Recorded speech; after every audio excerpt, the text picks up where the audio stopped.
Hello everyone, you most welcome to my channel ABS world अलेविन। मैं अजब सिंह। देखिए, आपको मैं आज जो कक्षा 10 के बच्चे हैं, जो बोर्ड के पेपर आने वाले 24 मार्च से, तो मैं आज आपको कुछ मोस्ट इम्पोर्टेंट क्वेश्चन के बारे में डिस्कशन करने के लिए जा रहा हूं। तो इनको डिस्कशन करने से पहले जो मेरे चैनल पर न्यू जुड़े हैं वो मेरे चैनल एबीएस वर्ल्ड 11 के नाम से उसको सब्सक्राइब करें और लाइक करें और अपने दोस्तों में शेयर करें। तो देखिए, आज हम डिस्कसिंग करने के लिए जा रहे हैं कुछ मोस्ट इम्पोर्टेंट चैप्टर और कुछ जो है मोस्ट इम्पोर्टेंट क्वेश्चन। तो देखिए, सबसे पहले मैं आपको बता दूं, अब की बार जो यूपी बोर्ड में जो न्यू कुछ चैप्टर आया है, एक आया कूर्ग। क्या आया? कूर्ग। तो ये कूर्ग है क्या? तो सबसे पहले मैं आपको बता दूं कि ये जो कूर्ग है ये एक सिटी है, मैंगलोर। क्या है? मैंगलोर। ये सिटी है। क्या है? ये सिटी है। और ये कहां पे है? कर्नाटक में है। कहां है? कर्नाटक स्टेट में है, यानी कि कर्नाटक राज्य है। तो कर्नाटक राज्य का एक मैंगलोर सिटी है, ये मैंगलोर शहर है। तो ये कूर्ग है, तो वहां पे ये कूर्ग है। अब यहां पे मैं बता दूं, जो ये कूर्ग है ये यहाँ के जो वुमेन्स एंड प्यूपिल्स हैं, वुमेन एंड प्यूपिल, यहाँ के जो ये वुमेन और प्यूपिल हैं, ये बहुत ब्रेव होते हैं, बहादुर होते हैं। क्यों? क्योंकि कुछ ये कहा गया है कि यहाँ पे कोई ग्रीक लोग होते थे जो यहाँ आकर के बस गए, अपनी सेना ले आए और यहाँ पे बस गए और ये कूर्ग स्थान पर गया। तो यहाँ के जो भारत के जो प्रथम स्वतंत्रता थल सेना अध्यक्ष थे, यहाँ के भारत के प्रथम थल सेना अध्यक्ष जनरल करियप्पा। कौन थे? जनरल करियप्पा। ये भारत के प्रथम थल सेना अध्यक्ष कूर्ग के ही थे। कहां के थे? कूर्ग के थे। तो यहां मैं सबसे पहले मैं आपको बता दूं, ये चैप्टर की समरी बता देता हूं कि यहाँ का जो नज़ारा है, यहाँ की जो पहाड़ियां हैं, यहाँ के जो स्थान है वो इतने सुंदर हैं, इतने सुंदर हैं, बहुत ही सुंदर है। और यहाँ बरसात के समय पे यहाँ का जो नज़ारा इतना बेहतरीन होता है, देखने लायक, बहुत ही अच्छा होता है। तो यहाँ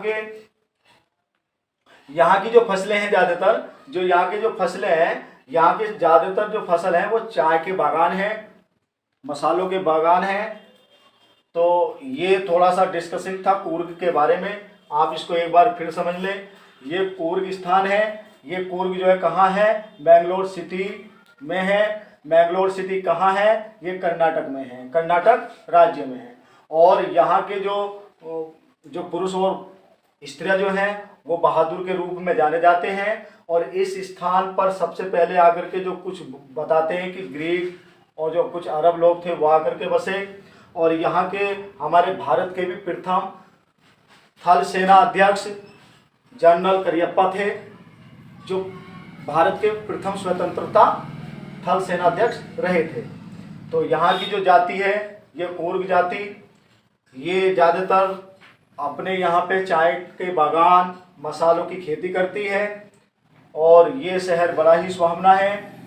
और बस ज़्यादा टॉपिक ना लेकर के मैं कूर्ग के बारे में इतना ही बताना चाहूँगा। अगर यहाँ पे आ जाए what is the scene of the Coorg, कि कूर्ग का नज़ारा कैसा होता है, या हु वाज द फर्स्ट थल सेनाध्यक्ष या जनरल ऑफ कूर्ग, कूर्ग के पहले स्वतंत्रता जनरल करियप्पा कौन थे? तो थल सेनाध्यक्ष कौन थे? तो जनरल करियप्पा थे। अब इसके बाद मैं जिक्र करना चाहूँगा कि एक चैप्टर आपका आया a letter to God. A letter to God.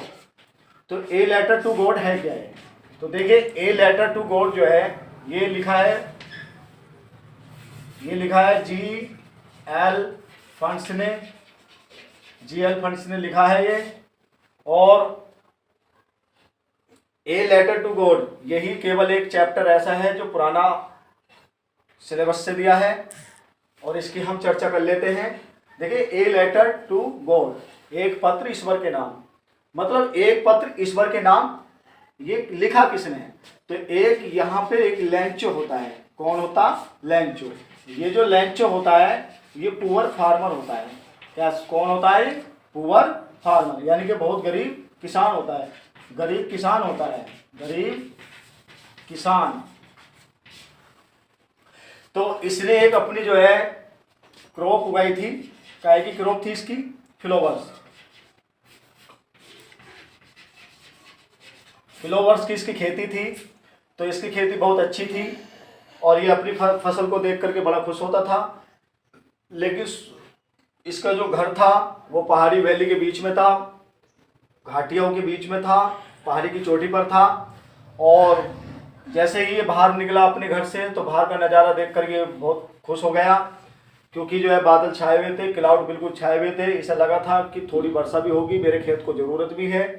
तो ये बहुत खुश हो गया। लेकिन कुछ बूंदें जो इसके बॉडी पे पड़ी, कुछ समय के बाद after some time the drops of rain change into hailstone. जो बारिश की जो बूंदें थी वो काय में बदल गई थी? हेल स्टोन में बदल गई थी। हेल स्टोन यानी कि ये जो हेल स्टोन होते ओले। क्या होते? ओले। और वो जो ओले पड़े थे कम से कम 1 और 2 आवर्स तक पड़े थे। 1-2 घंटा, आधा घंटा 1-2 घंटा तक पड़ते रहे।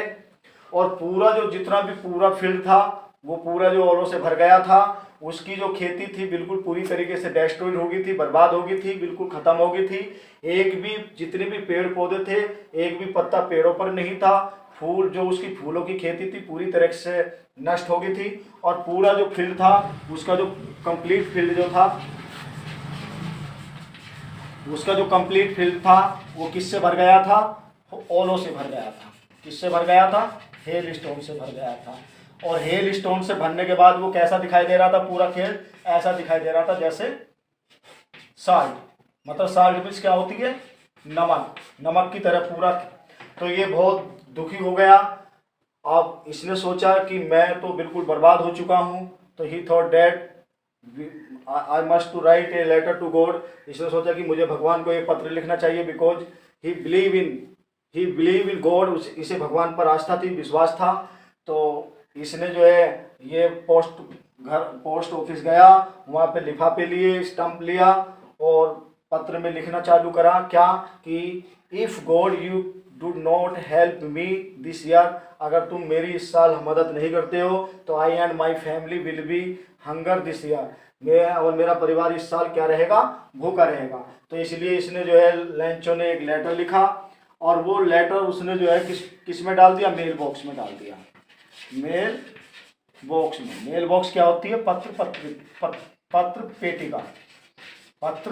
पेटिका में वो डाल दिया।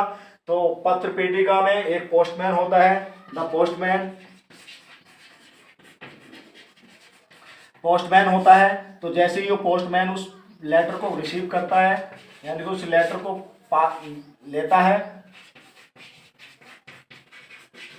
लेता है, तो he became very happy and laugh.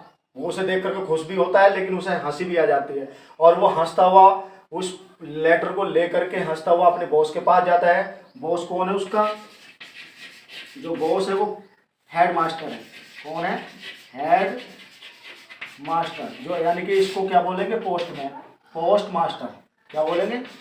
Post master है।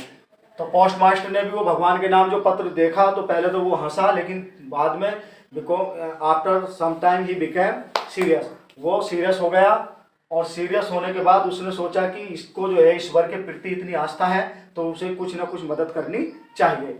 तो इसने जो है सारे जितने भी उसके जो डाक के जो एम्प्लॉयज थे, सारे कर्मचारी थे, थोड़ा थोड़ा पैसा इकट्ठा किया।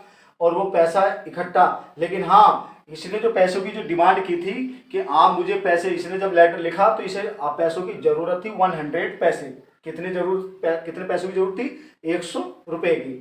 तो लेकिन पोस्ट मास्टर ने सारे कर्मचारियों से जो भी पैसा इकट्ठा करा तो वो पैसे इकट्ठे कितने हुए थे? 70 पैसे। कितने हुए थे? 70 पैसे। तो 70 पैसे उसने उस लिफाफे में डाल दिए और उसने रिसीव कर लिए। किसने रिसीव किए? लेंचो ने। तो जैसे ही as Lencho open the letter, जैसे ही उसने उसको ओपन खोला, उसको लिफाफे को खोला, तो उसमें कितने, ही गोट ओनली 70 पैसे, उसने कितने पैसे मिले?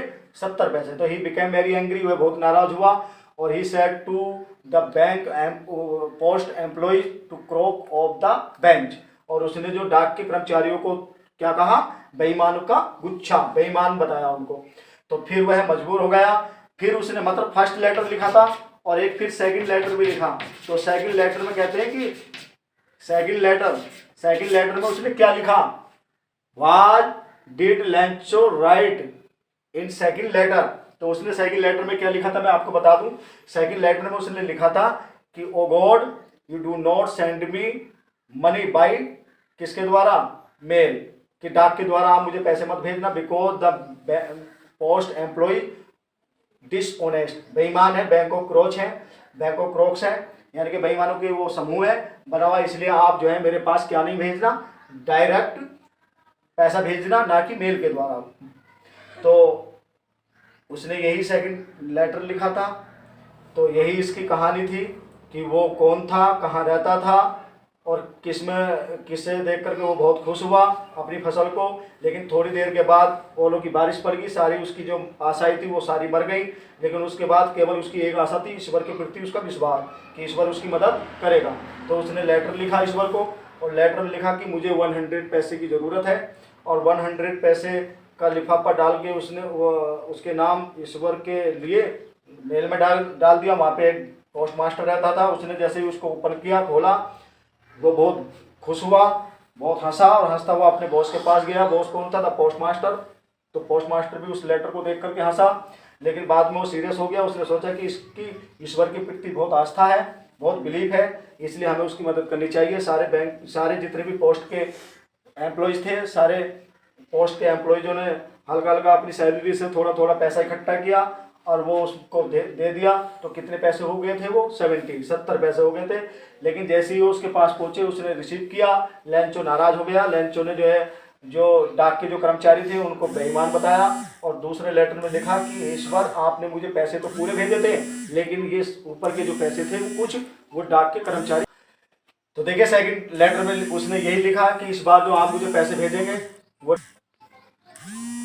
आप जो है डाक के द्वारा मुझे पैसे मत भेजना, क्योंकि डाक के जो कर्मचारी हैं वो बेईमान है, बेईमानों का गुच्छा है, आप मुझे डायरेक्ट भेजना। तो आज हम इन 2 चैप्टरों पे ही टॉपिक पे हमने जो है डिस्कशन की, पूर्व क्या थे और ये लेटर टू गॉड क्या था।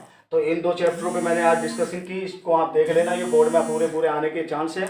और आगे हम नई दूसरी वीडियो लेकर के आएंगे और डिस्कसिंग करेंगे अगले क्वेश्चनों पे जो बहुत मोस्ट रहने वाले हैं। मैं केवल इसमें मेरा मेन उद्देश्य यही है कि मैं मोस्ट चैप्टर लेकर के आऊँ जो 10th क्लास में आपके लिए बहुत लाभदायक होंगे, बहुत ही अच्छे होंगे, जिसे देख करके जिसे आप पढ़ करके जाएंगे तो आपके बोर्ड एग्जामिनेशन में वो आने की पूरे चांस है। तो इसलिए आप इसको देख लेना, और अगर ये वीडियो आपको अच्छी लगी हो तो लाइक करना, और नीचे अगर कोई प्रॉब्लम है तो नीचे जा करके ये लाइव 5 बजे होगी और आप इसको कमेंट्स भी कर सकते हैं। और मैं यही कहूँगा कि कोई भी प्रॉब्लम है तो कमेंट्स कीजिएगा। Thank you very much for watching this video. Thank you.